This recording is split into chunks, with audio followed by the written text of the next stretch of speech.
All right, we're back. Hey, welcome in. Welcome into the show. The Wagon Show, presented by 2, 1. Okay. Oh, right. Wow. Welcome in.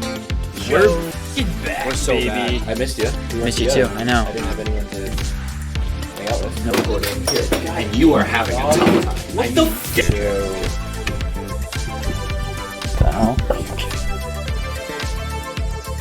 So welcome back to the Wagon Podcast. I'm Pope Francis, and I'm joined with Matt Doherty. Yep. Thank you. Today, the day of recording is February 27th, which is, I mean, really just cruise through February, huh? Flying right by. Yep. Honestly, felt like kind of a long month for being the shortest month, but Well, not this year. oh, leap year. Leap year. Huge. That's really huge. Big leap year. Yeah. Well, I'm pumped to be here. I've been yearning, honestly. I have as well. Did we take a week off or no? I think we technically took a week off, but we also posted the mock draft, so it's like okay. We did that after we planned on. I mean, we planned on doing more. Like we planned on doing 2 a week, and then instead of that, because the patch doc, and then we ended up taking a week off. So yes, yep. That's basically how the schedule works around here. If you're ever looking for any consistency, don't come here. Don't come here. You're not gonna get it. This will be the last place you should look. Actually, no, dead last in places. Yeah. Oh my god, I can't believe I uploaded. Do you see my voice memo? Yes, I did, and then I fell asleep. Which yeah. So you uploaded it, and then you try. I saw because I went in our Canva account. Yeah. Saw that stuff, and I was like, "Oh, this is sweet. I wonder what this was from." Because I watched the mock draft, and I was like, "Huh." Yeah, I had no idea. I don't know what happened, but I would have spent. It's crazy because I actively was in shambles the next day because I went to bed at 3, and I got to be up kind of early, and I was like, "Hey, worth it." I made just a sick video, totally worth it. I just sweated out. It's just fine. It was just so tedious. I made 20 different graphics basically for you guys. Yeah, because I had Right, yeah, and it was looking awesome. I was pumped. It actually looks sweet, super professional. You saw the graphics, and then our video does great for us on YouTube. 230 views for a 25 minute video. It's actually insane for us. And I'm looking at it; it's just nothing. The sounds are still in there, so just randomly it'll just be boom, boom, and it's so the graphics just I don't know what happened. Well, that's all right. It's all right because we adapt. We're athletes, and we'll post another one with those graphics. I'll just keep the same pics. My second mock draft will just be the exact same thing, so we don't have to do anything. Yep, way to take one for the team. Okay. But that just goes to show that's the level of professionalism in this podcast. All right, episode 58? 58. Another number I got nothing for. I didn't think about it. But the 50s are going to be real tricky. Is that David Andrews? I was just going to ask you what David Andrews was, but he's got to be 50 or 51 or 60. I think he's 60. 60. I think he ends in a 0. Oh, yeah, he is 60. He's 60. Yeah, okay. Well, hey, we'll save that one. Put that in the bank. Anthony Jennings, good player. Anthony, yeah. All right. How could we forget? Lest we. It was Mac Jones's number in training camp. Really? 58. Yeah. Oh, what was Tatum's? Tatum's was it was 44 or something. No. Oh, really? Jaylen Brown's was 9. Tatum's was something weird. Maybe Tatum's was 13. Potentially. All right. Anyway, so Anthony Jennings, shout out you. Shout out. You're doing well. How's your life been, dude? I mean, well, I've been trying to be a lot more positive about things lately.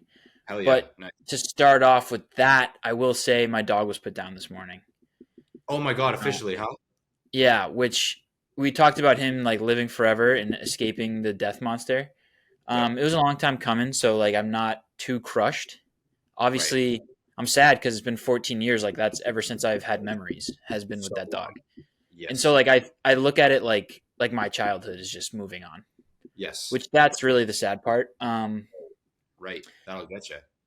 Yeah, it'll definitely get you. But yeah, he actually, funny enough, this morning got a text. It was supposed to be at 10 o'clock in the morning. Mm-hmm. And it got a text that said Willie's appointment got delayed till 12:30. And I almost texted you and I was like, this dude he just won't quit. He will not quit. No. He will not quit. For all our listeners, dog has been, nearing death experiences for the last like 4 to 5 years, like since we've been in high school. Yeah. He's had one foot in the grave since he had one foot on the ground. Like he's never been in great health. Yeah. He was also supposed to. I mean, shout out Willie Nelson. That's what my dog's name was. But he bit me and a couple other people a couple times where you're supposed to put him down. Yep. Like right away, and that was near a decade ago. He bit. Shout out Brian Nolan. Hope you're doing well. Maybe like 8 years ago. Yeah. So he's really shout out. He ended up going to the emergency room because he bit him in the nose and he was leaking. And he just told them he just told the people there that it was a random dog because you can't. If he told them it was our dog, we would have had to like put him down. Yeah. Yep. So team player there. Shout out Brian. But honestly, like yes. That was sad, but I think it's good to like appreciate the good times you've had with him and everything. And like he was ready to go, so I'm not too upset about it. It's not like we lost him in a weird way. So shout out Willie Nelson Grealis, 14 years old. May you rest in peace. Willie Memorial. Yeah, on a brighter note, it's been beautiful here in Boston. Beautiful as in scraping the 50s and sunny. But that's awesome. Enough to go play basketball and at least, I don't know, bring up some level of joy. That's great. That's all I can ask for. That's amazing. How's it hanging in LA? It's sweet. I've just been like sort of in my cave. Anyone who I basically essentially working a full-time job and doing school and doing this and doing other things. So, haven't really explored it at all. Somebody at my work was like, oh, like what's been your favorite spot like to explore, like because you've been here for like a month or whatever, almost 2 months. And I'm like, I got nothing. I went to Hermosa Beach once. That was it. That's literally hell yeah. Anyone asked me about like how LA is. I can tell you about the nightlife. I've been out a few times. Other than that, I got nothing. But like nightlife, at the end of the day, you just get into the bar and then you drink. What I'm saying. So it's like the people are a little different, but it's not like, oh man, you got to check out this bar because the bars are way better in LA. Like it's just a bar. There's one bar that I'm like I love, and I actually have a story about it in a second. There's one bar that we love, and it's different than like things that are in Boston. But like if you had told me if that bar popped up in Boston tomorrow, I'd be like, oh cool, nice. Like it's not oh, this is insane. This is nice. When I come out there, which is soon, I'm excited. Mm-hmm. There's a couple bars in San Diego I'll bring you to, even though we're only there for like a day. Yeah. But they're like right on the beach, and it's like fucking surfer vibes. Like this is San Diego. Sweet, that's gonna be awesome. The thing about LA that is really crazy is like I still equate like LeBron like lives like 20 minutes from me. Yeah, but I mean, whatever. We're all right, and it doesn't really matter. It's just like weird to think about. But then, like last night, so you're familiar. I sent it into the group chat. I'll tell it for our listeners. I'm in love with this woman, Tara Yummy. She's unreal. I don't know who that is. She's this like influencer YouTube girl. She's been blowing up for like the last like couple months. Shout out her. She's been grinding YouTube for like 5 years. I'm pretty sure. So shout out Tara Yummy. But she has a podcast with this guy, Zach Justice, who they kill it. Podcast is awesome. I'm just so in love with her. It's crazy. Helplessly in love with Tara Yummy. I don't know how Zach Justice like does that podcast like without just like folding immediately. Is that a fake name or a real name? I don't know because that name is sick, but he's super cool. I love him. No, Tara Yummy. Oh, Tara Yummy? That feels like a fake name, right? Yeah. Okay. All right. Can't be legal. It can't be an actual name. But yeah, so she's just I had to stop watching the podcast because I couldn't deal with like watching that and just like not being able to like express my love to her in person. Anyway, ran out of clean pants. Well, roundabout way of saying that she just posts last night and she's just we go to this one bar, all of us all the time. This place called Barney's. She's just at Barney's, just like hanging out. Gotta go. Like, wow, like I could have been there. I could have been there. Oh my God, because we're there every weekend. Oh, not me anymore, but like we've been there so many times, and it's like, oh, that's just like celebrities are just everywhere here. Next to my work, there's a bunch of big buildings near my work, and somebody was like, Rihanna lives there. I was like, oh, yeah, okay. Obviously Rihanna. And it's not like a it's just odd. I'm like, oh, okay, it's just weird. Yeah. No, it's weird. Yeah, and then that's all I have to say. That's LA. Forever. Well, I'll be there in a little over a week. Oh my God, really? That's crazy. a week from Thursday, so like 9 days, 8 days. So sick. Okay, sweet. And I also realized that Selection Sunday is just the Sunday I get there. Nice. Wait, you'll be there March 7th? Yeah. Fire. Let's go. Okay, sweet. Yeah, I made that flight trip. Like I built it around my class schedule, and then I changed my class schedule. So now I'm just missing 6 classes. So Whatever, dude. I don't care, but like I hope the teachers don't either. I submitted a paper a week late. School's been really difficult for me. Submitted it a week late. 96. I mean, really, with those 4 points off. Right. I know. It's like, what are we doing? What could I have possibly gotten wrong? Right. Whatever. All right. Let's get into some podcasting. Let's get into the show. Let's get into sports.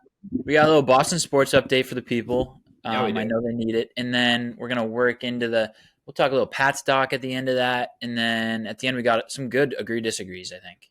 Which also, if you are listening to the show and you follow us on any social platforms or have any way to contact us, send us some agree disagrees, and we will talk about them at any future point.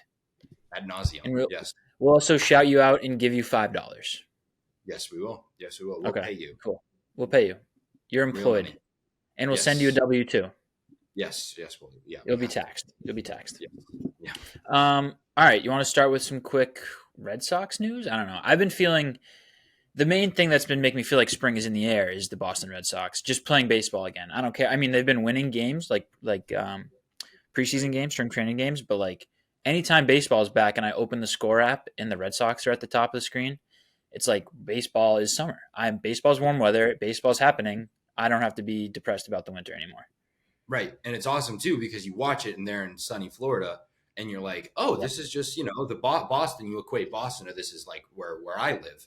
And so they're in sunny land. So it's like, here we go. We're all the way back. Yeah. And I'm seeing just guys complete butts because those pants are completely see-through. Yeah, we haven't talked about that. And the names are terrible. Terrible.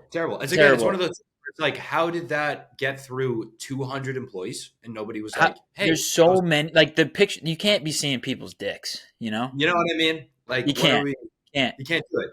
Can't. That should be a main rule when designing a jersey. No dicks.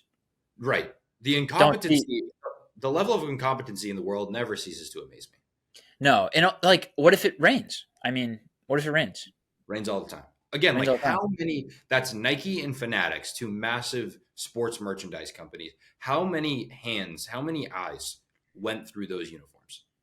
Had to be at least one from each place. At least, right? At least. That's too many. That's way too many. I mean, I just don't understand how some of these things happen. I mean, in the world we live in, I don't get it. I just don't understand. Which, at the same time, if I was there, I would probably make the same mistake and be like, shut up, everyone. Beyond that, I think the biggest headline is that Jordan Montgomery is rumored to sign here. Interest, which I saw something that said, like, they didn't even meet with him. They met with his people to see what the number was at. Which, like, if the number went down, why would he sign with the Red Sox? Right. Like if the number lowered, all the other teams would also be interested. Exactly. And he would just go sign with someone where he can win a World Series, like the Texas Rangers. I guarantee you they won't sign him because he's actually a really good player. I guarantee he's just good. I think the one thing that made sense to people is his wife is like getting a nursing like something. She's like in Boston for some reason. Okay. So that was like one thing that made sense, but like the Red Sox wouldn't pay the extra whatever it is, $2 million. Of course they won't. Of course they won't. And that's the thing. A lot of players have been calling out Cora, not Cora, whatever that fuck's name is, Kennedy? Deservingly so. Yeah, Cora even said it. He was like, "We're not the Dodgers. Like, we're gonna have a mediocre year." Basically, I'm paraphrasing, but he had a super long quote and it was like, "We're not the Dodgers. We're gonna have some lows, maybe some highs, but like, we're not a team like the Dodgers. We don't have the star power." Mm-hmm. So like, clearly calling out the front office, being like, "We gotta spend some money." And Rafi did the same thing. And so did Dustin Pedroia, right? You sent me? That was insane. Yeah. Yes. Yeah. Pedroia called the front office and was like, "Hey, here's 8 dudes that you can sign today." Yeah. Yep. It's It's No, I don't know. unbelievable. It's just sad. I mean, it's going to be a sell the team thing at some point. I mean, the Red Sox have to sell the team. Like the Fenway Sports Group has to sell the team because it's like I've always said this about other teams. I never thought I'd be saying it about Boston teams. Like the Oakland A's. Like, guess what? If you can't afford to pay players, you shouldn't own a baseball team. But that's the problem. They totally can afford to play players. They just won't. That's the additional thing. It's like that's what's this weird. It's like they're giving off this like, well, we don't have the funds to do it. Okay, then sell the team. And it's like, no, you actually do. So like, what are you doing? It just makes no sense to me. They can make enough money without paying these guys millions of dollars than they would like if they do, because like the Red Sox just are a brand that brings in enough money for them that they don't really have to care about how good the team does, which is unfortunate for the fans. And if they're gonna like do something like that, just be transparent. Like enough with this like it is kind of like a Boston mentality of like it's like, oh, we're very like proper and like it's the brand, it's like it's the logo, and it's like just be like, hey, we're just taking it easy this year because we don't think it's worth our investment, whatever. And but it's just like, no. They're just like, yeah, we're trying. We signed Lucas Giolito. He won't play a minute. Or I'm sorry, Liam Hendricks. Okay, well, we also signed traded for Lucas Giolito, and he'll be our ace. He'll be our ace. You want to know where he ranked last year in terms of the 44 like top 44 players that were on MLB's website for ERA? Probably 41st. 41st. Yeah, I mean, at least he's not last. Jordan Montgomery was 8th, so left him room for improvement. Jordan Montgomery was 8th, I believe. So this is what our starting pitchers would look like: Lucas Giolito, Nick Pivetta, Brian Bello, Cutter Crawford, who, I mean, he'll pen out at some point just because his name. And then a 5th spot between Garrett Whitlock, Tanner Houck, and Josh Winkowski. So those are all names. They were all good last year. All those guys were also good last year. Bello's the only guy that gets me excited. Gets me excited too, just because he's young. Yep. Just because he's young and like from the Dominican Republic. Nick Pivetta was like pulled from the starting rotation last year and sent to the bullpen, wasn't he? Yes. And now he's just like, he got the opportunity to play again. No, it's like we don't have any good pitchers anymore. So he's really impressed. He's really impressed. He's really impressed. I bet. No, he hasn't. He's like 34. And that's the thing where it's like, again, I just don't understand what they're doing because it's like the rebuild method really doesn't work in baseball, especially with a top 10 value team, because you just don't need to do that. Like I get what the Orioles did. Guess what? The Orioles are like the 20th, 25th most valuable team in the league. Yeah. They don't have this rabid fan base. They can afford to be terrible because they're always terrible for like 10 years. And now guess what? They have a gazillion really good prospects, and they're really good because of that. You know what? That does not work for the Boston Red Sox. Like it's just not a thing. And it was working for a little bit, and then we fired the guy that was facilitating the whole thing. Like our like minor players are all really, really good, and then we just gave up on that, I guess. So I mean, it's tough to be a Sox fan, and somehow all the predictions have us winning like 85 games. I don't know how. Again, is it the fourth? I just need Marcelo Meyer to be on the team. Just put him on the team. He's not even our best prospect anymore, but yeah, I know. Yeah, put him on there. The last baseball thing I had, I don't know if you had anything more. I think we should just find a way to spice up spring training, like maybe use metal bats or something, or like smaller fields. Like obviously the players want to get ready for the game or something. Like you could do that the week or two before, but like for a month, let's like make this fun so people get into it. Oh, I'm in. Metal or like bats. Wiffle ball or something. Imagine we had people there throwing wiffle balls. That would be crazy. Metal bats would be great. Also, maybe like your home run derby idea. Like anytime, like play every game's like 6 innings, and if it's tied, you do a home run derby. Yeah, the Red Sox tied today 3-3. So right, exactly. Yeah. So it's like just do the home run derby. I think let's just find something to like spice it up a little bit. Maybe don't even have one game for like one game. Just have like fielding drills, and whoever makes the most errors loses. Or like home run derby, whoever can steal the most bases, like something fun. That's a great Basically, idea. Just make it an all-star challenge for me. Have one game where it's just the mascots racing each other around the warning track. Or just have one game where it's a normal game, but the mascots can run wherever they want. Okay, good idea. God. Wally just picked up the ball and is now running away with it. Wally just stood in front of home plate and got hit by a pitch. What is that? Wally is dead. Wally is dead on the field, and Cutter Crawford strikes out 12. Here we go. That's a good idea. Really good right? idea. Just let him run free. Let them roam free. We got Yeah. to make mascots a bigger part of the game, I think. What if every run you were down by, Okay. you had an extra defender in the field? Ooh. Or no, if you're up a run, you lose a defender. Okay. Good idea. Really good idea. That would get the scores really high. So if it's like 10-3, you have 2 defenders in the field. Perfect. Just a pitcher and a catcher. Yep. Just gonna want to bunt that thing. Just gonna want to lay it down. All right, That's a great idea. All great ideas though. It's mid-February. Let's move on. Yeah. Okay. Quick Bruins talk. Yeah. So the Bruins weirdly stink all of a sudden. They've been just having this like remarkable trend that I can't figure out from like a hockey perspective. I watched a couple things. I was watching them the other day, and they just lose every game in overtime or a shootout. It's like right. So that's what they're 8-0-14 in overtime games, which I think the record is 18 losses in a season in overtime. Really? So they're that rapidly. And I also think weirdly enough the Islanders have the same exact overtime record.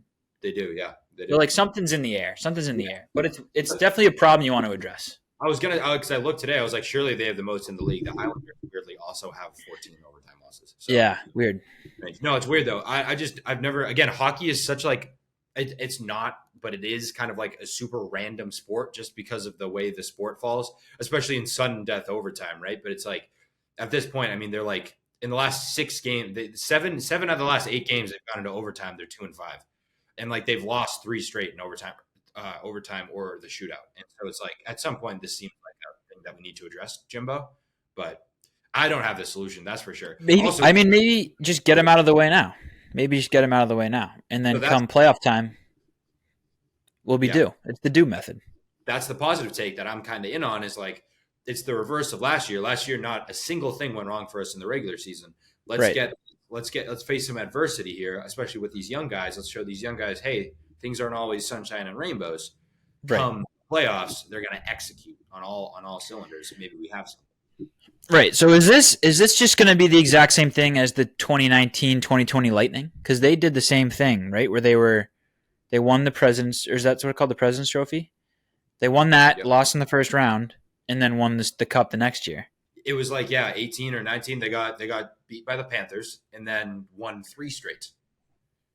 Yeah, something like that. Yeah. So that'd be sweet. That'd be awesome. That'd be sweet. And history repeats itself. Right. A little bit different teams in terms of the way they're built, but I mean, I'm in for that. Marshy's having a great year. I mean, Pass is having a great year. It's a great year. Hey, they're still number 1 in the league right now in points, tied with the tied with the Canucks at 82 points. So again, seems like the Oilers are back. I don't know anything about it, but it just seems like they fired their coach and now they're back. Are they really? I have no idea. I can't comment. I'm pretty sure they're like on a heater and now locked up like a playoff spot, and before they were almost dead last. That could be completely wrong. Completely wrong. Give me McDavid. I did see one video of Jake DeBrusk scoring for his dad. I don't know if you saw that. With his dad was like works for, I think they were in Canada or something. Edmonton, yeah. Edmonton, and he was calling the game for Edmonton Sports, whatever. Yep. And his dad was like, I'm cashing in a ticket from when you were young that says score a goal or 30 push-ups or something. He's like, well, I don't know if I can do 30 push-ups, but I'll see what I can do for you, Pops. Yeah. And he puts one in late in the game, so that was really cool. That was a great game, and DeBrusk's dad played for the Bruins back in the day, so very, very cool. Oh, really? Hell yeah. Yeah, really cool. All right, Celtics. Celtics 44-12 through 56 games, which is the exact same as the 2008 Celtics team, if that rings a bell. I think they won a championship. So that's cool. Yeah, you want some other like fun historical things that the 08 Celtics are also involved in? Yeah, and then I have one. I read a headline that we'll get into after. Okay, sweet. They are currently right now, they were just 9th, but they're 10th all time in net rating, which is a huge stat. And I was like, how much Bill Simmons was talking about this on his podcast, but I was like, how much are there flukes in there? Like, how much does it really matter? Right. I'll read out the teams that are in front of them. 96 Bulls, 97 Bulls, 17 Warriors, 16 Spurs, 08 Celtics, 92 Bulls, 71 Bucks, 16 Warriors, 72 Lakers, and the 2024 Boston Celtics. The only teams to not win a championship in that group is the 16 Spurs and the 16 Warriors. So, And I mean, that 16 Warriors team was like the greatest team ever. Yeah. Yeah, they won 73 games. So, and then the 16 Spurs went 40 and won at home or something. That's crazy, dude. 2 top 10 net rating teams all time in the same division, and neither of them won a championship. And LeBron won it that year. Yeah. So, that's crazy though. I mean, they have a long way to go, but they're right behind the 72 Lakers. They could easily get themselves in that 9 spot. So that feels like a legitimately insane stat. Yeah, I mean, that's just the team is just flowing so well right now. Everyone's been praising Porzingis lately, saying how easier their lives are to play with them. It just looks easier. Things look easier. I haven't said anything about them all year, and I still have like not much to say. I have some questions I can ask, but like as far as critiques, like I just don't have any. Like I'm not smart enough with basketball to like be critiquing Joe Mazzulla and the Celtics team because they're just a well-oiled machine. Well, even the smart people in basketball don't have anything. It's like there's no critique isn't hypothetical with them. It's like, oh, what if they get into a dogfight? Like it's like, all right, whatever. Yeah. What if Kristaps Porzingis gets hurt? They're all hypothetical, which just shows that they're so ridiculously good. Again, like it's funny we say like the smart people like have no critiques. JJ went on, I think yesterday or something, and like gave a whole speech about how great they are. Same with Bill Simmons and Russillo, and then Perk got on ESPN and was like, they're not winning the title. They're not winning. Perk is just, I mean, big doll of dumb, big ball of dumb, big ball of dumb. That guy is the worst. That guy's the worst. And I mean, like I like would always the whole like, oh, what if Tatum realized like he's not Steph Curry and he's like closer to LeBron? He's actually been doing that way more. Like he's been driving way more in games now, and it's great to see. He did it a bunch against the Knicks. Yeah, he did. I forget who was talking about it. I was watching, but they were saying, does it worry you that it might have been Curran or something, but that does it worry you that Tatum's come out of the All-Star break like campaigning for an MVP again? Like, is that weirdly similar to last year? And I was like, I mean, how could it? Like, he wants to be MVP, like that's fine. But at the same time, if the rest of the team is like, this guy's seems to be shipping off the whole team aspect, like let's win a championship as a team, and he wants the self accolades, like I could see that. I'm not lying. I could see that. I don't even know if Tatum's the one pushing this MVP thing. Yeah. He did say in the media that like he's the best, like one of the best players in the world on the best team. Like how could his name not be in there? He has said some things in the media that make you wonder if like how much he really cares about it. Yeah. But I just feel like the team's so in right now that I'm not really worried about it. Yeah, I mean, I'd be shocked, right? Like, I mean, it's just it wouldn't be. I honestly doubt that there's any talk of that in that locker room. You know what I mean? Just because the way Tatum is, like, it's just. I don't think in the locker room, but imagine Jaylen Brown sees that quote from Tatum, like a live interview, and he's like, "I thought we were doing this team thing. Like, I'm taking less shots. I just got paid $300 million, and I'm not getting my shots that I should be getting every game. And now you want MVP? Like, we're a team. Let's worry about the championship." I know that actually leads me to one of my points here is that like how good has Jaylen Brown been this season as a teammate when like everyone at the start of the season was like, oh, he's going to be the odd man out. Like there's going to be like rumblings with him all year, even though he just got this bag, it's going to be this whole thing. There has not been a literal peep all year. No. And he's been like him and Tatum, both their shots. Everyone's shots have gone down. It's just how it works. And he's been nothing but professional, all-star again. There's a story that came out in the All-Star game where Tatum asked Doc to take him out and give Jaylen his minutes because he wanted Jaylen to get the All-Star game MVP. So yeah, hell yeah. That's awesome. Which I think he led in points, but it was just like Damian Lillard ended up getting it. But I think so too. No, also, I don't think there's anything to worry about. I do have some things that are some threats, but before we get to that, we were talking about the 2008 team. Yeah. Paul Pierce recently retouched on his take after the 2008 finals. I don't know if you remember, we were 7. After that, he was at Team USA, I think, with everyone. And he said, like, I'm the best in the world after he won finals MVP. And then he came back and said, at the time, I was the best in the world. Which I don't know why you just have to say that. Like, I get you're Paul Pierce and everything. You won finals MVP, but you were not the best player in the world by far, like, at all. No. At all. So he in the finals, he averaged 22, 6, and 4.5, while Kobe averaged 26, 5, and 4.5. Kevin Garnett led the finals in win shares and rebounds. Rondo led the finals in assists. And I have the 2008 voting numbers somewhere here on my computer, and Paul Pierce didn't get like a single first place vote. He was like For MVP? like 14th for MVP. Yeah. Awesome. So I mean, he just wasn't the best. Who won? Oh wait, it was Kobe, and he had like so many more votes. Yeah. No, Kobe was the best player in the world at that time. That's insane. Or even LeBron. Like LeBron was better than Paul Pierce. Kobe, Duncan, and LeBron are all better, and that's not even close. And Shaq was probably. Shaq was up there. A lot of people would argue that KG was better. Like I would argue KG is up there. Dirk. Like there was a lot of good players in that era. Yeah, for sure. That's T Mac is still floating around at that point too. I don't know when he got here. I don't know. I'm not trying to like take away from Paul Pierce. You were obviously awesome and you brought us a championship, right? But you didn't really do it by yourself. That's all I'm trying to say. No, I love you, Paul Pierce. Yeah, but also don't make this now like we tried to resolve the thing with Ray Allen and everyone and be like, hey, that was an awesome run, and they were a great team. We just talked about it. They were a top 10 in net rating. But now Paul Pierce is like doubling down, being like, yeah, I was the best in the world. I carried us to the championship. Definitely not. No. Definitely not. Nope. It all just worked really well. Derek White is he has 3 more blocks than Giannis right now. I saw that a little bit. Yeah, I saw that one where it's like Giannis is 6'11", has 57 blocks, and then it's like Batman. Black and white. Yeah, it's so sick. Okay, so I have a question for you. What is the biggest threat towards the Celtics championship title run this 2024 postseason? I wrote some down if you want some options, but what do you got? I have a few. The boring answer, but I think it's probably, for me, the most realistic answer is Kristaps getting hurt.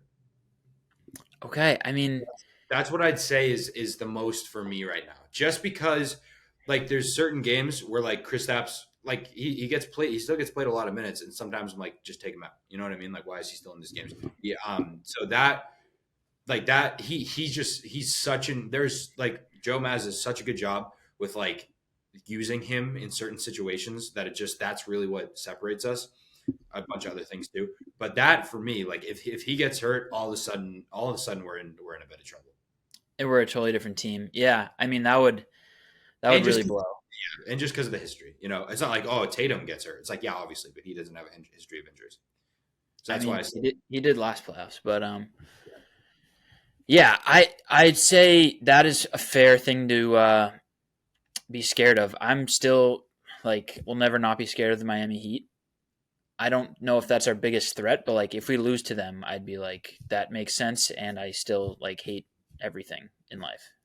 Yes. But for me, the biggest threat to the Celtics would be like the team's expectations and the players' expectations, because yeah, we could lose this postseason in many ways. Like we're a great team, but like we still have to go through a lot of good teams. Giannis, the Bucks, the Heat, probably the Knicks or the Cavs.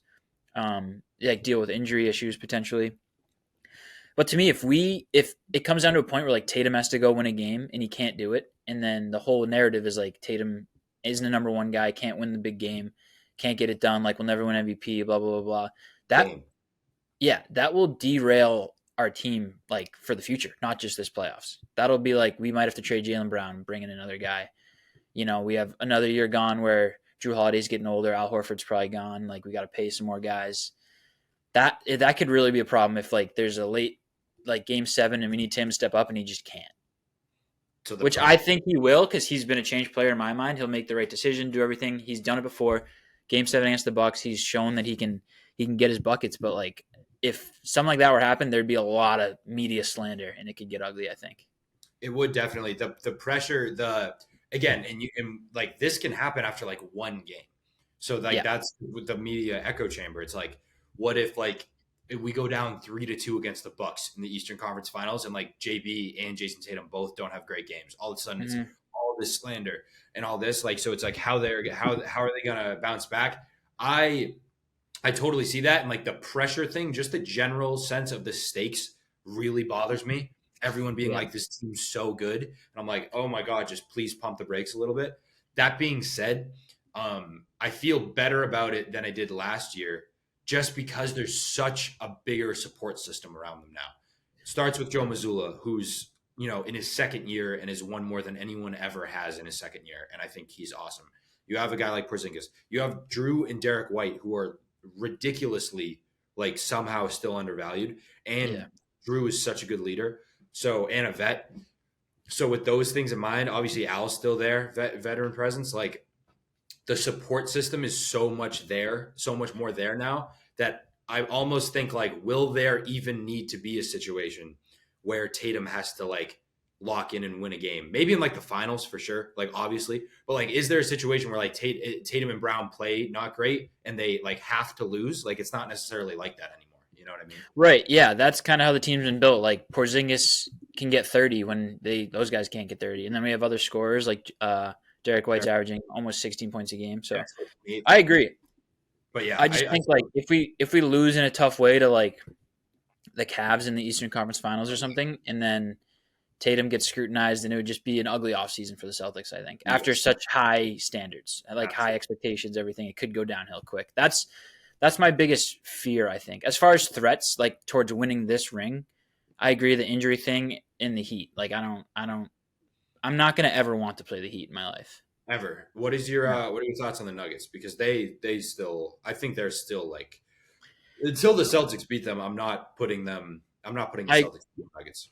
Yeah, I agree. They're just gonna. I mean, they're at the point where they're a good enough team where like no one's really been talking about them this year. I don't think they're the 1 seed. They might still be the 1 seed, but they're just like 3. So they're just like cruising to a good playoff seed, and then they're just gonna beat whoever they need to beat. The West is so strong, but I trust that Jokic is by far and away the best player on earth, and with the people around him and that good the good coaching staff, Mike Malone and everybody, like they'll figure it out. I mean, I can see them losing. Like I don't think they're a crazy powerhouse. I think if they won the championship, no one would be shocked at all. I just think they're like that team where it's like, could a better team beat them for sure, but they're never gonna like make a mistake. You know, they're not going to lose to a worse team. Yeah, I agree to that. And I think like if we match up with them in the finals, like I wouldn't be like super scared. I wouldn't also be like, oh, we're gonna blow this team out. So I think it'd be like that'd be awesome matchup. That would be a great matchup. I love the Joe Mazzulla and Pep Guardiola stuff. I think it's amazing. Yeah. I mean, so cool. I mean, screw Man City, so that kind of sucks, right? He couldn't have picked. Yeah. True, but anyone else. But it was fun to see that. That was cool. Yeah, Pep's like the second greatest coach ever, so I'll take that. Oh, okay. Yeah. I have a Luka. Would you rather have Luka Doncic or Jason Tatum on your team right now, or just like for the next 20 years? No. Like a mix of both. Sure. Like I don't think he would fit as well on the Celtics. That's what I'm saying. Yeah. I don't think he would fit as well on the Celtics because of Tatum's defensive versatility and his ability to take less shots and not have the ball in his hand on offense. And a lot of times that connotation of like needing the ball in your hand is negative, but I think it's a skill that not a lot of guys have. And some people need to step up and do that. Like Luka, I've been negative on him in the past, saying like he's kind of like the second coming of James Harden and the fact that no one can play with him, which I've seen, like I kind of get that vibe, but at the same time, he's still so young, and I know he's such a good basketball player that he can like make something work. He's been playing well with Kyrie, so I don't want to put something out there that's just is going to make me eat my words.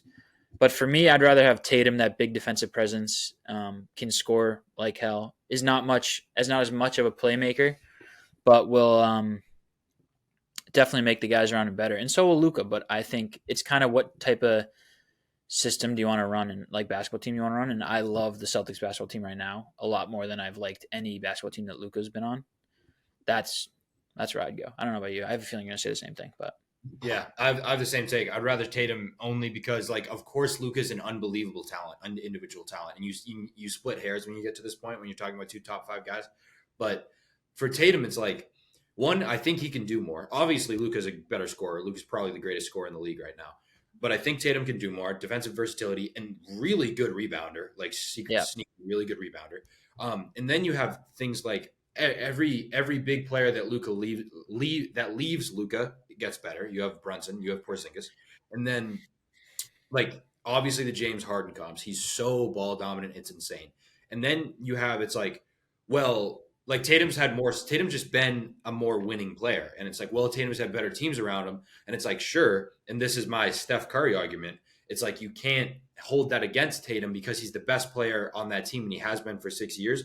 So he's facilitated this team to grow around him. Why hasn't Luka done that? When they've thrown stars at him, it just hasn't worked. Like Jaylen Brown would not be anywhere close to as good as Jaylen Brown is today if he got drafted with Luka. You know what I mean? Like just I don't think it would happen. I don't think it would happen. I think he'd be good, but I don't think he would be like as productive as he is now. And I don't think he would allow for this type of team to be built around him because of how not only how unselfish Jason Tatum is as a person and how combative he is, and not like he's never like, yelling at the refs and things like that. And just his general play style isn't like suffocating like Luka's is. I'd rather have Tatum. Yeah, I'd rather have Tatum too. I think we're definitely harsh on Luka sometimes, and also so young. You're right. Yeah, he's so young. I think like this is obviously just because they're on the Mavericks together. That's why my brain's doing this. But I could see him having like a Dirk career. Yeah, where like he's competing every year in such a tough division, like tough conference, and then he wins one, maybe two, with like a really good team as the best player. Like maybe a couple of years down the road. I don't know. I like Luka. He's a fun player to watch. So he is. I mean, I don't love him. He also he's never really had that like we say players get better when they leave him. Jalen Brunson left and he was like 24, so like obviously he's gonna get better. Kristaps Porzingis left and he was like 26, so like obviously he's gonna get better. And he was hurt, so like it's not like he played with, Kevin Durant or something, and then Kevin Durant left and got way better. Yeah, he played with a lot of young guys that didn't really have a chance to develop with some mediocre coaches, and then they went to better places and got better. So, yeah. Fair. I know, and they have situational. The Celtics front office is amazing. It's such an ideal scenario, especially for a guy like Tatum. I also will say lately I've been big on like this is my take for sport, like across all sports. Like it's not just one player. Like it's not like Luka Doncic makes the team better, makes the team worse, draws in the team, like signs the free agents or anything.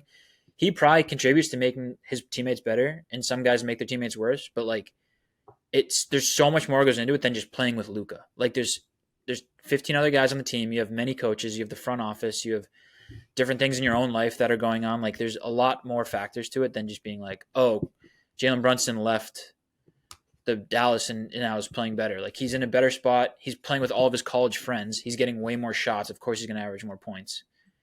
Like it just makes more sense. And that's why it's a slight tangent, but that's the like number one reason why I think LeBron's the greatest ever, because he's like maybe the one player in history where that doesn't apply, like it just didn't matter. Yeah. Like, the situation in the league for his first 8 years, and it just didn't matter. Brought him to a finals and like almost won it. Competed every year. Yeah. Yeah. Crazy. Okay. That's moving on to the Patriots potentially. I was catching up with the Celtics. Yeah. Here we go. Patriots. A lot's been happening. Yeah, Elliot Wolf. It's Combine Week. Huh? Combine Week snuck up on us. I had no clue. Me neither. No clue. We can get into that in a little bit, but I didn't disagree about the Combine thing. I think, do we want to go right into Combine and then do the doc after? Yeah. So, yeah, Elliot Wolf's at the Combine. I had an disagree that says you should have to go to the pro day. Like you should have to. Not the pro day, the combine. You should have to play in the combine. Okay. Like you just have to throw, work out if you're healthy. Like I get if you're hurt or anything. Because Caleb Williams and Jane Daniels are just going to go and not throw or like not work out. Right. They're just going to refuse and then go to their own pro day. I don't see the point in any of that nonsense. Like you're just, what are you too scared? You can't handle it?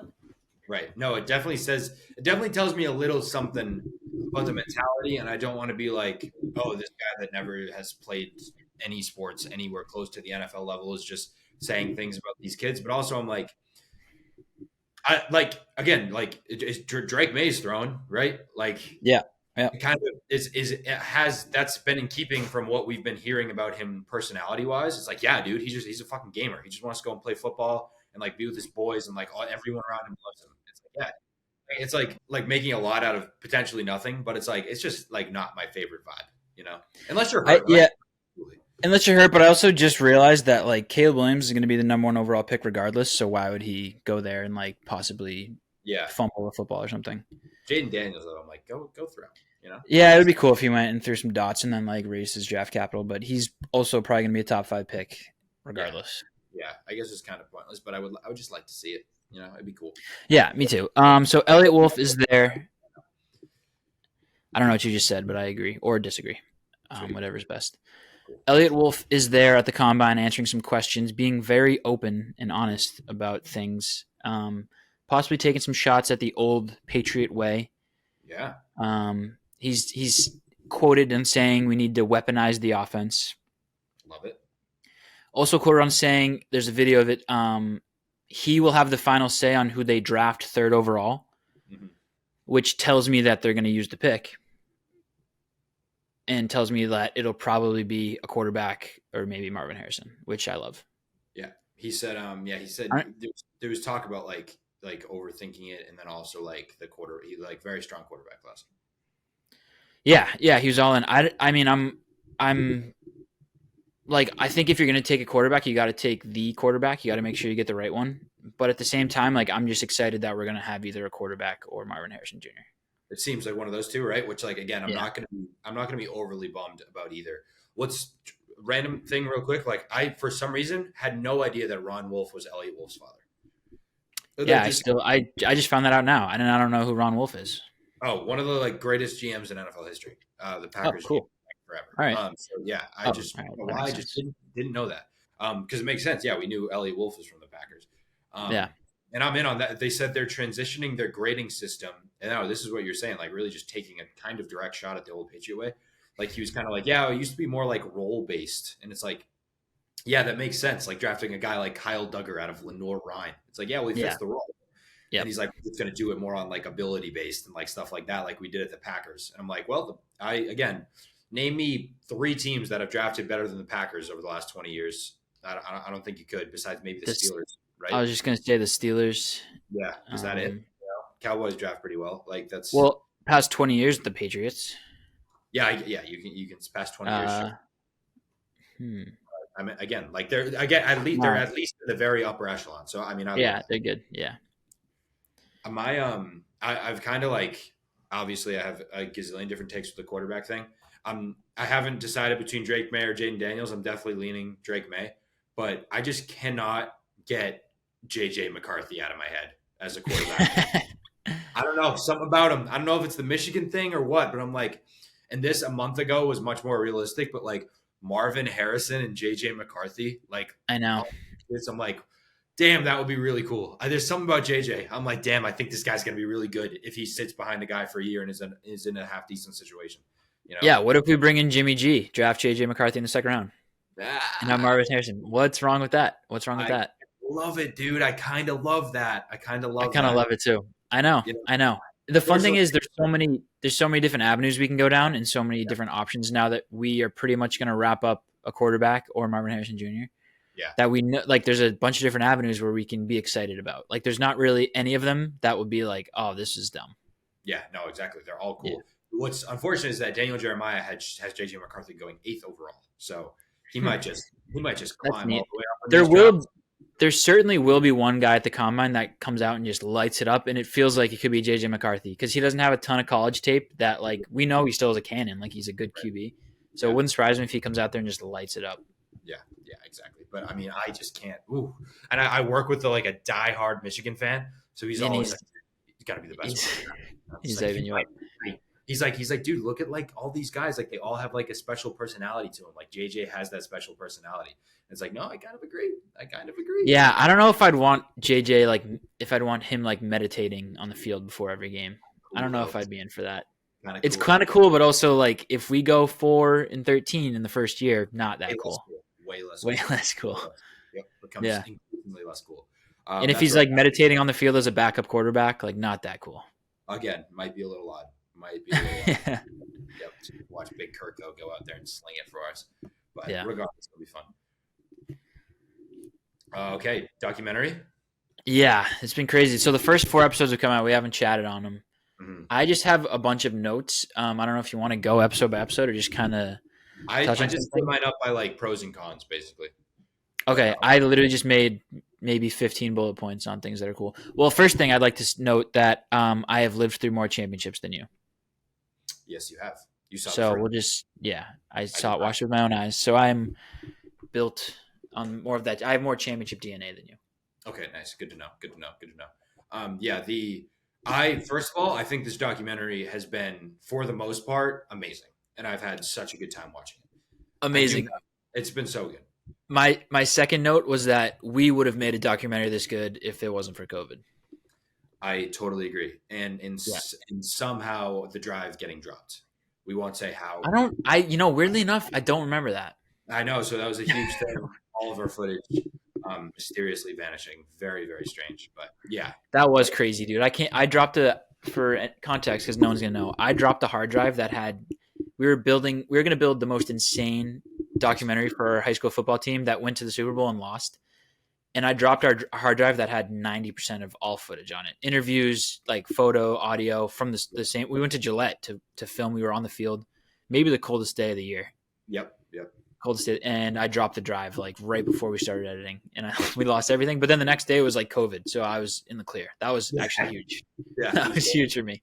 If you could have seen the whiteboards, we just went into this room in our high school with a massive whiteboard covering everything and cover the whole thing with documentary notes. It was crazy. Yeah, that was awesome. Yeah, what could have been? But yes, I agree. Yeah, this thing is awesome. The montages with all the under pressure thing and all the other songs. It's been so good. Yeah, I mean, my first thing is like respect to Drew Bledsoe. I think it seems like he didn't really get all the way in on how mad he was that he got benched, but still paid $100 million. Like, respect to you for sitting, and also respect to you for bringing us to a Super Bowl before Tom Brady was there. Like, it was painted as if this was the worst team in the league for 100 years, which it was. But then the last 10 years, we were actually decent.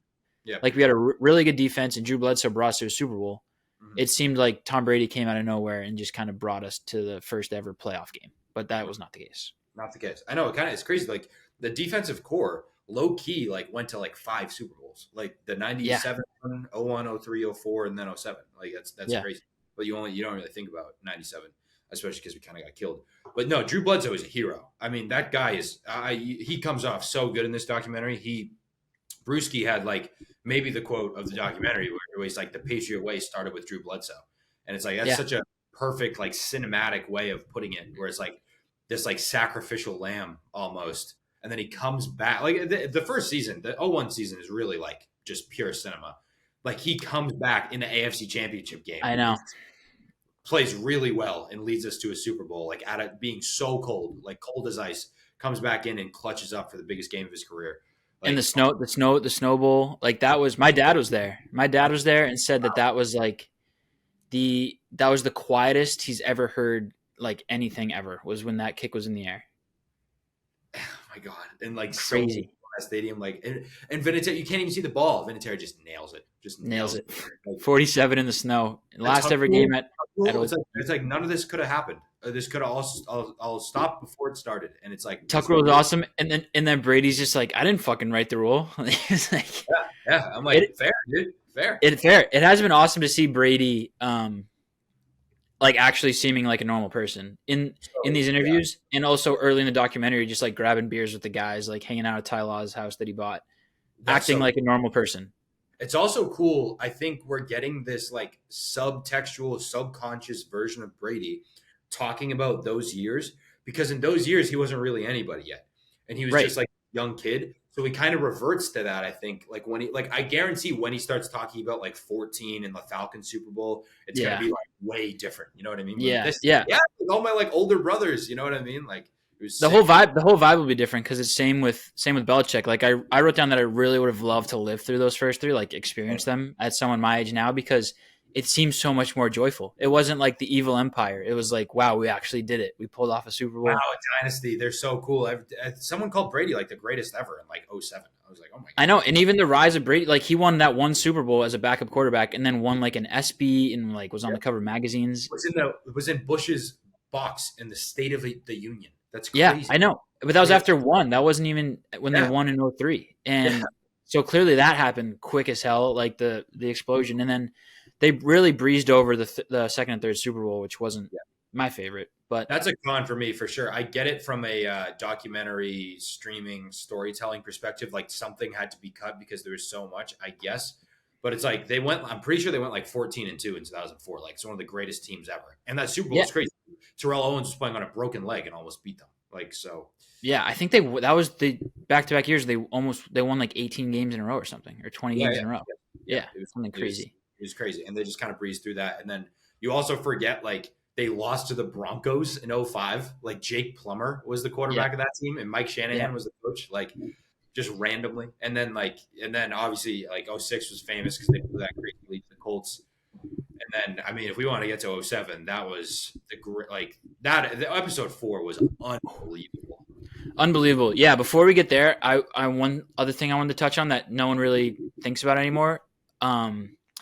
Bill Belichick on the Browns was just a crazy time to be alive. Yep. In the mid to late 90s, like he was making these decisions that were obviously for the best of the team, but like in Cleveland, you don't believe that. And then they like literally that scene where they like put his face on a doll and hung him in town square. That is crazy. Crazy. That's Bill Belichick. And then like the next day they just relocated. Yeah, to Baltimore, right? To Baltimore. They just relocated to Baltimore. And it's like, crazy because they win it all in like 5 years, you know? Yeah, but being a Cleveland fan then must have been like the most miserable time to be alive ever. Yep. And guess what? It still is. Yeah. And then he comes to New England and is like, I'm gonna sit this veteran quarterback as well. It's crazy. And it's also crazy that like he was the defensive coordinator on that Bledsoe Super Bowl team. Like just in that they didn't touch and then Parcells, yeah. Yeah, the Parcells thing. I'm shocked they got Parcells for this documentary. The best part of this documentary for me has been Robert Kraft. He somehow, as like a billionaire, one of the most powerful men in the country, honestly, one of the most powerful men in sports, comes across like insanely relatable. Like he's awesome. Yeah, I think he is just because he's like a New England guy. Like that's how he's relatable. Yeah. I hate when they breeze over the fact that like he's like, yeah, I was just a local guy, like self-made businessman, and then I just bought I bought the stadium in Foxborough. Like, well, something clearly happened there. And then also skipping ahead a little bit, when Spygate happened, he was like, yeah, I just convinced the NFL's lawyers not to suspend Bill Belichick. Like, you clearly have some sort of power over the league here that is not being mentioned. It's kind of sick. He's just like, it's cool as hell, but yeah, he's like just randomly. Yeah. It's like, I love him. And like, I had no idea he did that with the stadium. It's like, yeah, that's how I financed buying the Patriots. I bought the stadium and all the parking first and then no one could, he bought a parking lot and then ended up building the best dynasty of all time. Yeah. It's awesome. And he's just so raw in this. And Jonathan, you don't hear much about Jonathan Kraft, and like, you obviously see him all the time, but we never really hear much from him other than like, he's just like super competent guy isn't that a sick life for him? Yeah, he's just Kendall Roy, but if Kendall Roy wasn't a psychopath. He just grew up playing like real life Madden franchise mode. Yes. Yep. Yeah. And he's like super good at it. And him saying like when the Herald like reported that thing, he's like, yeah, I called them and I was like, we're gonna buy your paper if you don't pull this off. And then I was like, yeah, we deemed it not an asset worth buying. I was not worth buying. I could literally own your paper, but it's not worth it. Yeah, it's not worth it. You guys suck. Like, that's so tough. But Kraft's amazing. You know who isn't amazing? Bill Belichick. What a shock. Oh, he's the worst. He's the worst. The worst. Which I actually didn't think I'd see this. I discovered the point in which he became the worst because he seemed fine in the first couple episodes. And then Spygate, Eric Mangini ratted on him. And he was like, I can't trust a soul. I'll make every decision by myself and not tell anyone what I'm going to do ever again. Cool. Yeah, cool. I'll never trust anyone ever again. And great. My heart is broken. I'll never love again. It literally turned him into like Palpatine. Like that clip at the end when he had the hood on, he looked like Palpatine. Dude, him Brewski saying, was it Brewski or maybe it was Brady, and him just being like, they went out and scored, and he just goes, do it again. Do it again. Oh my God. Awesome. He was literally Palpatine. Like it was like he just. But before that, he seemed like normal. It was he was just a normal mayor. He honestly felt like, because you think of he felt like Saban, he felt like a little bit less energetic Saban, but still like obviously, that type of mentality, but still like, a normal person. And then all of a sudden it's like, boom, like cool. I'll never trust anyone ever again. I'll never love again. And yeah, the part that sucked too was winning the Spygate stuff, which the Spygate episode was awesome. I wish we got more of Super Bowl 2 and 3 and a little less Spygate. But it was cool just because I obviously knew about Spygate, but I didn't live through any of it to really experience any of it. So it was cool to see all those details. Robin Glazer with a hammer is just unbelievable. Yeah, they actually destroyed those tapes. I'm like, I had no idea that they actually smashed the tapes in the New England office. I had no clue. That is insane. Her first day of work too. I mean, she didn't smash them her first day, but like probably like fifth day of work, she's just like, let me just destroy all this evidence. Anyone have a hammer? Yeah, like oh my, that's insane. That's insane. Yeah, I know. That was crazy. And then Belichick saying like it was only 1% of, or like less than 1% of what we actually need, like we use. So Kraft being like, you're the biggest schmuck in the world. Then why the fuck were you doing this? You know what I mean? You're the biggest schmuck ever. But he defends him. That's what it is. That's the Patriot way. Yep. And then I mean that I still think the 07 Patriots are the most dominant football team ever, even though they didn't win the Super Bowl. Like I honestly, it doesn't matter. Like 36.8 points per game is unbelievable. It is. But I realized that Pats team losing in 07 was exactly the same thing as the Pats beating the Rams, like the greatest show on turf. Exactly the same. It doesn't matter how high flying of an offense you have if you have a defense that can win and is gritty, and you can just have a quarterback that can win football games. So the other comp, I was looking at like all their crazy stats. Their 36.8 points per game was most ever at the time. Now it's the second to the 13 Broncos. They had 37.9, almost like a point and a half higher. Or a point higher, they also lost in the Super Bowl to a gritty defense, a gritty young defense in the Seahawks. Like, no, it just goes to show that like all of our early Super Bowls we won because we were like we didn't have a ton of stars, but we had that defense was insane. And same with all the other Super Bowls, like we weren't a high flying offense or anything. That shows me like Tua and the Dolphins will never win a Super Bowl ever. That's the thing. It's like, we rip on Bill, me included. It's like, why didn't you prioritize the offense more? They won 6 Super Bowls. They've done. I know we're so dumb. History of the game, and like we're so dumb. I saw this thing today where it was like, or it was yesterday maybe. It was somebody like going at Belichick for the way he's portrayed in the doc, and of course he's not portrayed well in the doc. He doesn't help himself at all. But it's like they're like, oh, dude, you drove Brady out too early. Like you were too like prickly. You weren't personable. He was more successful at his job than anyone has ever been at his job in the history of the world. Like, why is that lost on everybody? All of a sudden, it's like, dude, it doesn't matter. Like he won. Like he did it. Like he had the winning formula. Like it doesn't matter. Like he. Yeah, no, it doesn't. Like, oh my god, it's the same as the Tom Brady Mahomes thing. Like people somehow forget Tom Brady has more Super Bowls than any team, any franchise does. Yes, like so. Like, is he better than Patrick Mahomes? Yes. He's better than every team that's ever existed. Yeah. He has more Super Bowls than any other franchise. I know. It's like, damn, if only Belichick if only Belichick hadn't been so prickly, they wouldn't have won 6 Super Bowls? Like they would have won, They probably would have won less, dude, because it's like, again, there's a litany of like Andy Reid, Mike Shanahan, like all these all-time great coaches who have like 2 or 3. And it's like, great, that's the bar. No, yeah.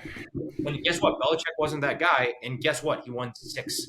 It's like, oh God, it's crazy. It's crazy. But I get it. I know. He's just him. He doesn't. It makes me kind of not want to draft Jaden Daniels or like Marvin Harrison. I just like JJ McCarthy.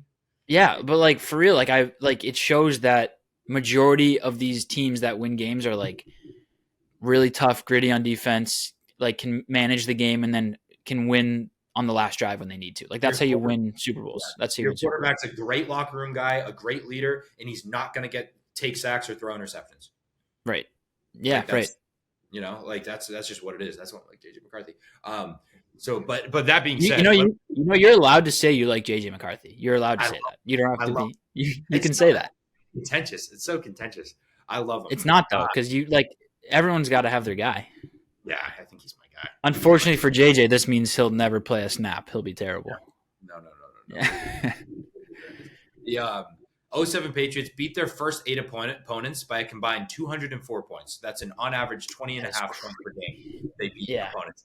Brady set the single season record for passing touchdowns with 50. Moss had the single season record for reception touchdowns with 23. Welker led the league in receptions. Vrabel had 12 and a half sacks that year. Asante Samuel had 6 interceptions. Only team to go 16-0. They probably would have done it. What's crazy too, obviously we haven't got there in the doc yet, but they probably would have done it next year too if Brady doesn't get tear his ACL in the first game. Yeah, it's it's pretty much just the 73-9 Warriors. It is exactly that. It's the exactly same thing. Like the most statistically insane team of all time, then they lose in the finals in a tough way. That another one bites the dust. Edit in that montage is one of the best montages I've seen ever. I'm watching it with Kevin which is great that I can have somebody to watch it with who appreciates Boston sports, and we're just hitting each other the whole time. Every time it's Moss just destroying somebody. I'm like, oh, I know, God. Yeah. Belichick just not even smiling. He's just do it again. I do it. Yeah, that was tough. I'd say though for me the highlight of the doc has been Ernie Adams. I mean, I knew of Ernie Adams, but not nearly to this extent. I love him. He's amazing. He's awesome. He's amazing. I mean, obviously, if you've watched the doc, you know why he's amazing. My favorite thing was when he was like, I'm not going to talk about Spygate at all. I'm going to take it to the grave, and then talked for 20 minutes about it. He's like, no, I'll take it to the grave. And then the reporters or the guy that's asking questions is like, well, why don't we just get into it? Yeah. He just talks about it for 20 minutes. Yeah. He's insane. He's I first got wind of his existence when the 14 doc I think is either that one or after the Falcons Super Bowl, they do those Super Bowl films, and he was in that one for a little bit talking. And then also you look like he retired right after Brady left. I think it was right after Mac's first season, and it's I mean, it's not crazy to say. And he's the definition of savant. We talk about most important people to the Patriots dynasty. He's not third or fourth behind no, he's easily top 5. Belichick, Brady, Kraft, Ernie. Yeah, possibly. And just how crazy it was the way his mind worked. When the Brady Belichick debate was happening, obviously all the normal people like us were I don't know. Bledsoe's been really good. Did I say Belichick and Brady? I meant Bledsoe and Brady. Bledsoe's been really good, and Brady's just this no name. And then Ernie was just oh, of course. Oh, Brady's obviously better. It was no competition. Yeah. Yeah. He gets sacked all the time. He's not. Brady's way better. It was his savant, literal savant. I know. Yeah, he was awesome. Seeing him drive around in Subaru. Yeah, he's just awesome. He seems someone's someone is grandfather or something. The my comp for him, you haven't seen this movie, but I think it's a really great comp. Is The Prestige. It's by Christopher Nolan. Ernie Adams and Bill Belichick are basically Christian Bale characters in that movie.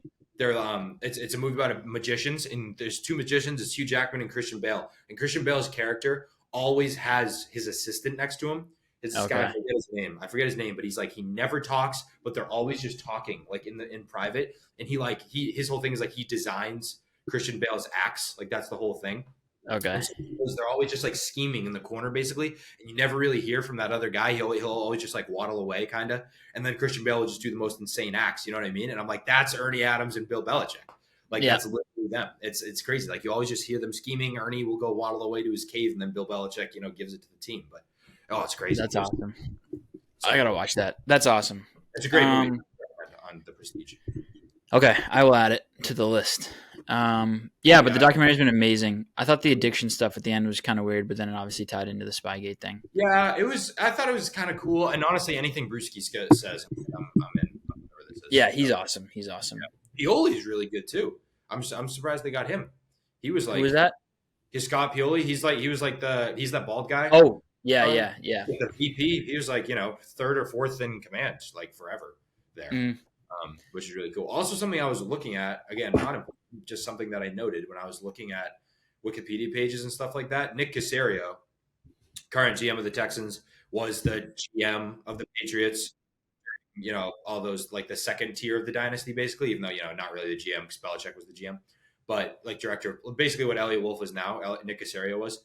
And I was looking and he was a coach. He started off as a wide receivers coach, which is super interesting. He was in the front office when he first started, then coached the wide receivers in 2007. And then he ended up being a personnel GM guy. Very interesting. Oh, that is cool. Yeah, moved up. Yeah, very, very, very odd. I had one question. Just what are you most looking forward to in the future episodes? So far, it would have been a great doc if it ended now. But there's so much still to come. What are you looking forward to? Well, so it's been really cool to see. This is as far as it got that I will not have remembered it. Yeah, So, as far as my memory extends. yeah. Yeah. So because I started watching in like 2010 ish. Yeah. So it'll be a whole different vibe watching this and being like, oh yeah, like I remember when I was watching Gronk just torch the league as a 22-year-old, Right. and stuff Yeah. like that. So I'm really excited. I'm almost like, how am I going to react to that? Because I remember even when The Last Dance was happening, I was asking my dad. He wasn't a huge, like, obviously he's a Celtics guy, but I was like, dude, how crazy is this? Like watching a documentary or something that like you went through. He's like, this is crazy. Like this is so wild. Like this was, the team of the '90s.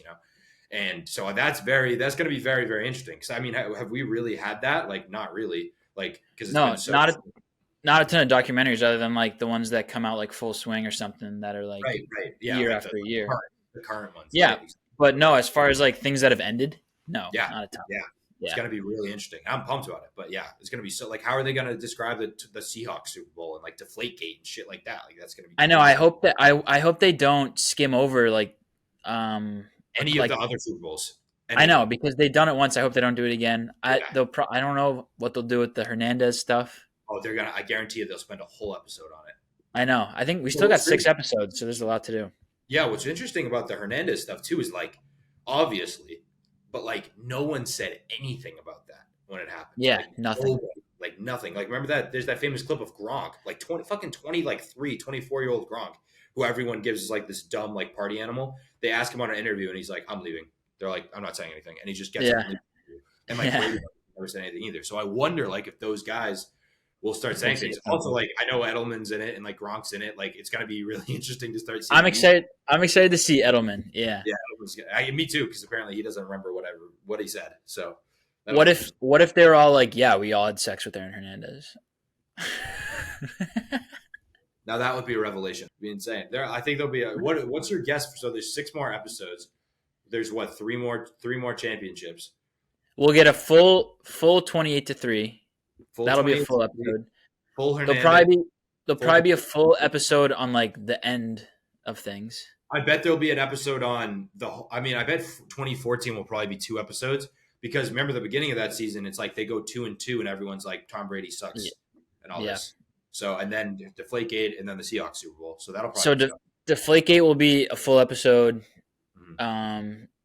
Yeah, Hernandez will probably be close to a full episode, maybe, or they'll just cut it to like 10 minutes. There'll be something that is a big story that they'll cut quick. Right. Yeah. But they'll definitely do Deflategate. They'll definitely do 28-3. The 2012 Giants Super Bowl. Yeah, they probably won't go over that a bunch. They'll probably cut the Hernandez episode. They'll probably cut most of that Rams Super Bowl. Yeah, that sucked. And the Eagles, the second Eagles Super Bowl, they lost. They might do more of that. Malcolm Butler stuff and Brady was definitely. What's interesting, so my dad was telling me, I think he was looking into it on like the leaks, and he was like, they dive into like Kraft hating Giselle. Like Kraft hates Giselle. And he always was like, dude, Tom, she's bad for you. Like this is so, and they ended up being right. So I don't know. Yeah. I mean, I don't know. No, we'll see. So that'll be a topic at some point. Yeah, I'm just mostly excited for the montages and the good music and every like, time. Oh my god, it's been. So I'd love if we just got a full episode of just that. Me too. I would watch 50 minutes of just that. Yeah, dude, the montage. Oh, so that's what I was gonna say. With that, they did such a good job editing the first Super Bowl win that I felt like I have watched it now. Like I wasn't alive when that first Super Bowl happened, and I felt like oh yeah, the first Super Bowl. Yeah, I remember that. Like because they did such a good job capturing the emotion, all those never before seen angles of the fans and everything. The whole week leading up to it, I was like, wow, I actually feel like a part of that Super Bowl now. Like, oh my god, right? Yeah. So and now I actually know like plays that happened because I never really watched it. Like, Brady, Brady really came out and threw a pick like right away. Like that's yeah. And that J.R. Redmond like first down in like that last drive, like where he breaks the tackle, like that was that huge Troy Brown catch. Like that's those are massive plays. And like the tie, I also didn't realize they were up 14-3 against Tyler. That was the game with Tyler had that pick when he was like, "You really throwing me this?" Yeah, crazy. Yeah. And I asked my dad, I was like, what did you feel like when you were up 14-3? He was like, dude, we were all like, nah, they're gonna choke this. They're gonna choke this because they've always choked this, and they did, and it was tied, and then they fucking won somehow. Like, yeah, I've heard some stories that all of the local like underground bookies all went out of business, like had to leave town because they were 14-point dogs, and everyone around here obviously just bet the Patriots. Right. And all the bookies just lost a bunch of money. So I heard that there's a little hiatus from underground sports gambling in the New England area. That's wild. So yeah, I mean, they probably all the boys were just like, yeah, let's throw it on the Pats, and they all won. Yeah, I mean, 14-point dogs. If you take the money line, dude, that's like some value. That is value town. Plus 300, plus 350. Probably plus 400, and yeah.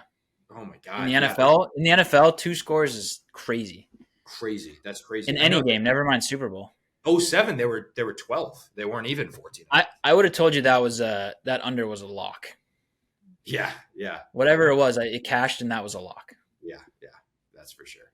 Yeah. And I like how Ernie too, that in that Super Bowl, he was like, nah, Bill, like we got to try here because I don't think we can stop them in overtime if we lose the coin. Wasn't that crazy to see? There's like a minute 20 left, and they're like, oh, let's just take a knee. And now Patrick Mahomes is winning games with 13 seconds left. Patrick Mahomes is winning games. Like, if there was a minute 20 left in the game now, I was like, we could see 3 possessions. Of course. Yeah, I know. And back then, it's like, take a knee, play for overtime. Do this for overtime. Yeah. And then Belichick being like, just take care of the fucking ball, and Bledsoe being like, nah, go fucking sling. Go fucking rip one. Yeah. Yeah. Like, oh, it's awesome. It's yeah, it was good. So peak. I know, like, why couldn't we get that for the other 2 Super Bowls, though? But whatever. Right. I digress. I don't know what that means. People always say that. I have no clue. It means you, like, get off topic for a second. I digress. All right. Quick thing. What is your? I mean, I've been ramping up to college basketball. I know you have too. What are your thoughts at? You got? Show me some teams you like. I need to know where your vibes are. I really like Creighton as not a team that isn't like a favorite. I think Creighton's really good. Because you're anti-African Americans. No. Well, they're all white guys. They do happen to be. They have a bunch of whites that can shoot, but no, Creighton's really good.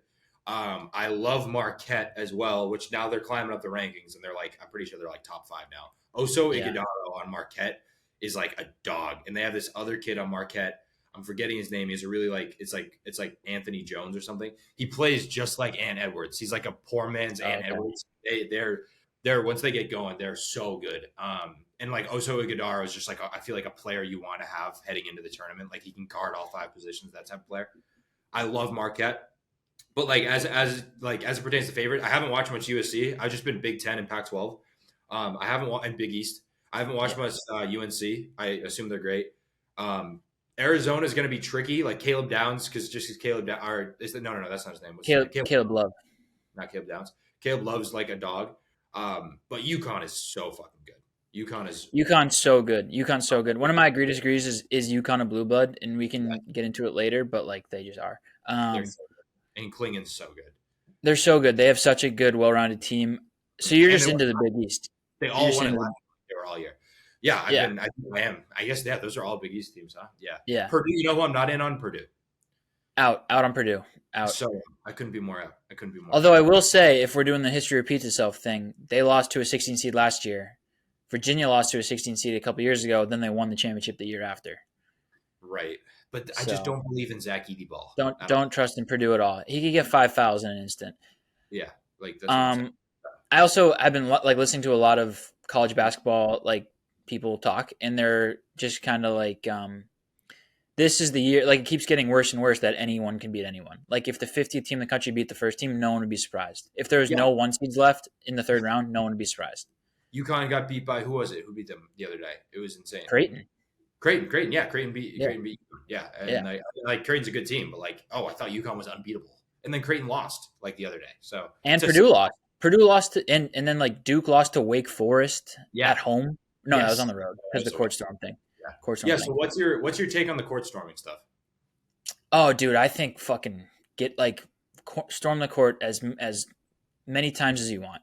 Just grow up. You know what I mean? I mean, I'm in college. Why would I be anti-court storm? But also, I think the Wake Forest kids went when there was still like time on the clock, so that's tough. Maybe don't do that. Just get some more security and keep them off an extra 5 seconds. So I also think Filipowski's a pussy. I think that whole Duke team, like fucking John Shire's a pussy. Everyone that like grow up, dude, grow up. He totally shoved them. Same thing as Caitlin Clark. He shoved that kid. Didn't even roll his ankle. If you watch the video, it doesn't even look like he twisted his ankle. Yeah. And then he just is like, my ankle. Caitlin Clark made less of a big deal out of it. I think she was like shocked like when it happened, so it looked like she just like flopped. She leveled that girl. Leveled that girl. Yeah. Leveled. Yeah. It's like, no, I completely agree. As someone who did not play college sports, when I go to a small school, when we rushed the field, I think you were there when they won. I was. The soccer game. That was the most my very small school won their first ever playoff soccer game, and we have a bunch of buddies on the team. Like that was my most euphoric I've ever been supporting my college. Biggest dopamine rush you'll ever experience is rushing the court. Yeah. It is unbelievable. We used to do it every weekend when we were in high school, every Friday night in our senior year in high school. And it was like the best part of the week every time. It was so cool. I could understand if we got like a little regulations going, like maybe hold the kids off for a minute, let the guys clear the court, and then like make it a big thing. Right. But I mean, why would I ever want to stop doing today? He was like, "Hey, if you're Wake Forest and you know like Duke's coming to town once a year, why don't you double your security?" Is that so crazy? That's fair. No, fair. But also, Wake Forest is a tiny school in North Carolina. Like it's not like they can just do that. But also, how awesome must that have been for the Wake Forest students? Like they don't care. Yeah. They'll remember it forever. I'll remember that storming the field with, again, how many people were there? 200 maybe, if that. Like less. Kids. I mean, I was storming the field, and I didn't go to your school. Yeah, so it's like, and it was still like amazing. You know what I mean? And high school was amazing. I'll remember those moments forever. I think it's such an amazing part of the sports experience. Don't get rid of it. Just again, just be a little smarter, and Flipowski will be fine. So. He'll be fine. I think he's going to play next game. But yeah, I'm taking UNC is my team. I've been riding with them. Those are my dogs. What's their vibe? They're really deep, right? No, not really deep. They beat Virginia on the road. I'd say they probably have the worst seventh man in the country. Oh, okay. So but they have their top 5, top 6 is so good, and they're like a group of guys. That's probably how I would build a basketball team. Okay. Like they have Elliot Cadeau, who's a true freshman. Doesn't really shoot much, plays mediocre defense, but all he does is pass. He's like Chris Paul that just passes. Hell yeah. So he's awesome. Can handle the ball super well, never really turns it over. Then they have RJ Davis at the 2 guard, who's a little undersized, but just dropped 42. Yeah, he's really good. 42 points. He's a bucket. Then at the 3, they have this kid. His name's Cormac Ryan. He's a grad student transfer from Notre Dame, actually. And he just knocks down threes. Just a spitter from deep. Like he had 6 threes or 5 threes in the first half versus Virginia the other day. Mm-hmm. Then at the 4, they have this other transfer, Harrison Ingram. His name is, where's the double nickel, the 55. Yeah. And he'll just randomly have like 20 rebounds a game. That's so sick. Like he won't score a bunch. He'll get like 15 points, and then we'll just have like 20 rebounds a game, have really like great steals, like blocks, good defender. And then they have Armando Bacot, who is like questionably like ACC player of the year, like average. He's going to lead UNC all time in like points and rebounds, I think. So. Yeah, he's been there forever. He's just a literal college basketball veteran.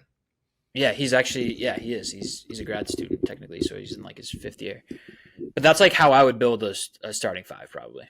Yeah, that is fire. What are they like? They could definitely get into trouble in the tournament, but like if Cormac Ryan catches fire, RJ Davis, if they catch fire, like they can easily win 4 or 5 games in a row and make it to the Final Four easily. It's kind of like the Arizona argument too, I think, a little bit. I like Arizona. I'm going to have them far. This year I decided I'm making my bracket just based off like not analytics at all. Like if Vermont is playing in the first round versus Purdue, I'm taking Vermont because my uncle went to Vermont. Yes. That's what I'm doing. And like I went to Arizona this past summer. My buddy goes there. Mm-hmm. Obviously the Caleb Love transferred from UNC, so like I got a little tie there. But I just don't trust Caleb Love come term time. He's just like, give me 25 shots a game, whether it's going in or not, and that doesn't really work in the playoffs. Yeah, that's for fair. The tournament. That's fair. I'm gonna have like I will have come tournament time in a couple of weeks. Have probably consumed my most college basketball in a while. Heading up to the tournament, I'll have my worst bracket in years. Years. Yeah, this year. I might do one where it's like I try and break it down analytically, and then one where it's like just pure vibes. Yeah, it's a way to do it. We'll have to get some stuff going though, because I'll be there for the first weekend at least. Yeah, let's do a redo of our bracket. Yeah, we'll have to go somewhere. Like at the beach. Yeah, everyone's like surfing or something, and I'll we'll have to actually print some out. Yes. That'll be fire. All right, sweet. That was a podcast. That's the show. Thanks for listening. We gotta. Yeah, we're gonna be. I mean, I'm not gonna say anything. Never mind. You do this you have this nice little internal battle with yourself, and I just watch it happen. It's amazing. Well, every time I'm like, we're gonna get dialed in because I feel dialed in while we pod, and then I know I said that last time that we were gonna do a little extra thing for the Patriots documentary, and then we took a week off. Like we're students, we're going through things. Upper 1% of podcasts ever made, so whatever. Not first ever sports podcast. And you can't take that away from us. Can't take that away from us. That'll forever be a title. They'll never take it away. No. All right, man. Have a good week. Dude, you too. Thanks for playing. See you, listeners. What should we call the wagon? Wagoneers. The Wagoneers.